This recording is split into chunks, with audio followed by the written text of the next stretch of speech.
Hello friends, good morning every one. So வாங்க MCX market பற்றி discuss பண்ணலாம். So நேற்று யூஎஸ் ஆயில் எப்படி இருந்தது அப்படின்னா, ஸோ கிட்டத்தட்ட ஒரு 0.89% க்ளோசிங் நடந்தது. ஸோ அது மட்டும் இல்லாமல் ஒரு ஹேமர் கேண்டில் ஃபார்ம் ஆயிருக்கு. ஸோ இன்னைக்கு மிட் நைட் மார்க்கெட் எத்தனை பாயிண்ட்ஸ் ஏறி இருக்குன்னு மட்டும் பாருங்க. கிட்டத்தட்ட பார்த்தீங்கன்னா ஒரு 5 பாயிண்ட்ஸ் பக்கம் மேலே வந்திருக்கு. இப்போதைக்கு ஒரு $4.81 ட்ரேட் ஆகிட்டு இருக்கு. ஸோ நமக்கே தெரியும், ஒரு டாலருக்கு 80 பாயிண்ட், அப்போனா கிட்டத்தட்ட 5 × 80 க்ரூட் ஆயிலில் ஒரு 350 400 பாயிண்ட் வரைக்கும் கேப் அப் நடக்க போகுது. ஸோ இந்த அளவுக்கு பார்த்தீங்கன்னா டிமாண்ட் கிரியேட் ஆயிருக்கு இப்போதைக்கு. ஸோ நமக்கு இன்வென்ட்ரி டேட்டாவும் டிமாண்டு கொடுத்தது. ஸோ அதை பேஸ் பண்ணி ஒரு 2 நாளாகவே பார்த்தீங்கன்னா நேற்று கொஞ்சம் நல்ல ஒரு ஹேமர் கேண்டில். ஸோ அதை பேஸ் பண்ணி பார்த்தீங்கன்னா இன்னைக்கு ஒரே நாளில் கிட்டத்தட்ட ஒரு 5% $5 இன்க்ரீஸ் ஆயிருக்கு மிட் நைட் மார்க்கெட்டு. ஸோ இது கண்டினியூஸ் ஆனிச்சு அப்படின்னா கண்டிப்பாக க்ரூட் ஆயிலில் ஒரு 400 ஒரு 500 பாயிண்ட் வரைக்கும் மேலே வரதுக்கான சான்சஸ் இருக்கு. ஏன்னா கேப் அப் ஓப்பனே நமக்கு 350 பாயிண்ட்டுக்கு மேலே தான் நடக்கும். அதாவது 5845 அப்படின்னு பார்த்தீங்கன்னா ஒரு 6100 இல்லை 150 அந்த மாதிரி ஜோன்ல தான் ஸோ நமக்கு ஓப்பனிங் நடக்கும். ஓகேங்களா? ஸோ நம்மளோட அடுத்த ரெசிஸ்டன்ஸ் பார்க்கலாமா, இல்லைன்னா நம்ம அப்படியே பை பண்றதை பார்க்கலாமா அப்படிங்கிறது தான் டவுட்டு. இந்த அடுத்த ரெசிஸ்டன்ஸ் ஜஸ்ட் நான் நோட் பண்றேன். ஸோ அதை மட்டும் ஜஸ்ட் நோட் பண்ணிக்கோங்க. 6176 தான் பார்த்தீங்கன்னா ஸோ நெக்ஸ்ட் ரெசிஸ்டன்ஸ் ஜோன். ஆல்ரெடி இந்த ரெசிஸ்டன்ஸ் ஜோன்ல கிட்டத்தட்ட நமக்கு ஒரு 1000 பாயிண்ட்ஸ் பக்கம் டவுன் ஆயிருக்கு. ஸோ நமக்கு கேப் விழுந்தது அப்படின்னா ஸோ நம்ம பை சைடு ஃபோக்கஸ் பண்ணிக்கலாம். இந்த 6176க்கு மேலே கேப் அப் விழுந்துருச்சு அப்படின்னா ஸோ தாராளமாக இன்னொரு 100 பாயிண்ட்ஸ் 150 பாயிண்ட்ஸ் பக்கம் ஒரு one side market possible.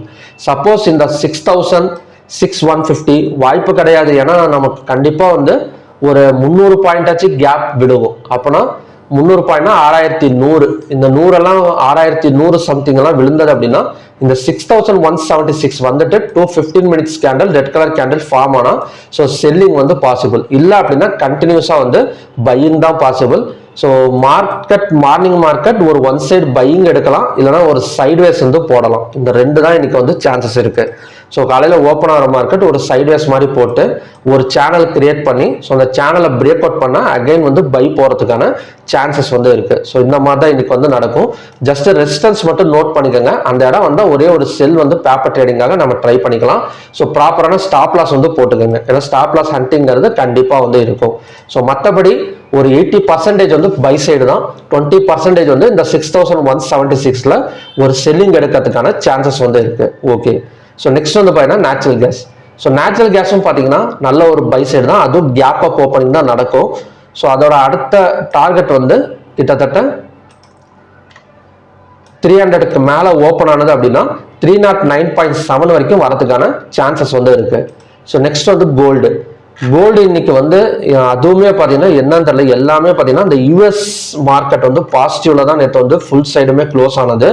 So அதை பேஸ் பண்ணி எல்லாமே பார்த்தீங்கன்னா நல்ல ஒரு பாசிட்டிவ் ஜோன்ல தான் கோல்டெல்லாம் ஒரு $42 வரைக்கும் ட்ரேட் ஆகிட்டு இருக்கு. ஸோ நம்ம இந்த ஜோனை நிறைய தடவை டிஸ்கஸ் பண்ணியிருக்கோம். இந்த பேரலல் இந்த லைனை நிறைய தடவை டிஸ்கஸ் பண்ணியிருக்கோம். ஸோ நெக்ஸ்ட் டார்கெட்டும் 3428 நிறைய தடவை நானும் சொல்லியிருக்கேன். ஸோ எக்ஸாக்டாக பார்த்தீங்கன்னா ஸோ அந்த டார்கெட் அச்சீவ் ஆக போகுது. அதுக்கு இன்னும் பார்த்தீங்கன்னா ஜஸ்ட் அந்த டார்கெட் கிட்டத்தட்ட பார்த்தீங்கன்னா 3437, இன்னொரு 10 பாயிண்ட்ஸ் தான் இருக்கு அந்த டார்கெட் அச்சீவ் ஆக. ஸோ கோல்ட் ரேட் இன்னமும் ஏற போகுது. ஸோ இதை பிரேக் அவுட் நடக்குமா, இது ரெசிஸ்டன்ஸா ஒர்க் ஆகுமா, இல்லை பிரேக் அவுட் நடக்குமா அப்படிங்கிறத நம்ம இன்னொரு 2 நாள்ல பார்த்துக்கலாம். So next silver. ஸோ சில்வரை பொறுத்த வரைக்கும் அவ்வளோ பெரிய மூவ்மெண்ட் இல்லை, பட் கண்டிப்பாக மூவ்மெண்ட் கொடுத்துருவாங்க. அது ஒரு பை சைடு மூவ்மெண்ட் தான். நேற்று ஒரு ஹேமர் கேண்டில் தான் ஃபார்ம் ஆயிருக்கு. ஸோ ஹையாக பிரேக் அவுட் பண்ணால் ஸோ பை சைடு நம்ம ஃபாலோ பண்ணிக்கலாம். காப்பர். ஸோ காப்பரை பொறுத்த வரைக்கும் அகைன் நேற்று லோவை பிரேக் அவுட் பண்ணால் செல் போகலாம்னு சொல்லியிருந்தேன். லோ பிரேக் அவுட் பண்ணலை. ஸோ மறுபடியும் பார்த்தீங்கன்னா பைக் டர்ன் ஆயிருக்கு. ஓகேங்களா?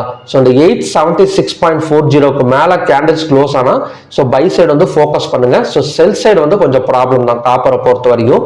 ஸோ பை சைடு மட்டும் 876.40க்கு மேலே ஓப்பன் ஆனால் ஸோ நம்ம ட்ரை பண்ணலாம். ஓகே. ஸோ யாராவது க்ரூட் ஆயிலில் கால் ஆப்ஷனை பை பண்ணி ஹோல்டு பண்ணியிருந்தீங்க அப்படின்னா ஸோ நல்ல லாபம் அப்படின்னு சொல்லலாம். ஏன்னா ஒரு 200 ப்ரீமியம் பிரைஸ்ல நீங்க ஹோல்டு பண்ணியிருந்தா கூட கிட்டத்தட்ட 1க்கு டபுளா மாறக்கூடிய ஒரு சான்சஸ் எல்லாம் இன்னைக்கு இருக்கு. ஏன்னா 350 பாயிண்ட் என்ன சொல்றதுன்னா ஒரு கேப் அப்ங்கிறது சாதாரண விஷயம் கிடையாது. ஸோ ரொம்ப நாளுக்கு அப்புறம் பார்த்தீங்கன்னா இந்த மாதிரி ஒரு கேப் அப் வந்து நடக்க போகுது. யாராவது கால் ஆப்ஷனை க்ரூட் ஆயில்ல ஹோல்டு பண்ணியிருந்தா பரவாயில்ல, நல்ல ஒரு ப்ராஃபிட்லோட நீங்கள் வந்து ஸ்டார்டிங்லேயே புக் பண்ணிக்கலாம். ஸ்டார்டிங்லேயே பார்த்தீங்கன்னா நல்ல ஒரு ஹை கொடுத்துருக்கும், கொடுக்குறப்பே நீங்கள் வந்து ப்ராஃபிட் வந்து புக் பண்ணிக்கலாம். ஸோ ஓகே ஃப்ரெண்ட்ஸ், இன்னைக்கு வந்து கேப் அப் ஓப்பனிங். ஸோ அதை பேஸ் பண்ணி ஒரு 100 to 150 பாயிண்ட்ஸ் பக்கம் பை எடுக்கிறதுக்கான சான்சஸ் இருக்கு.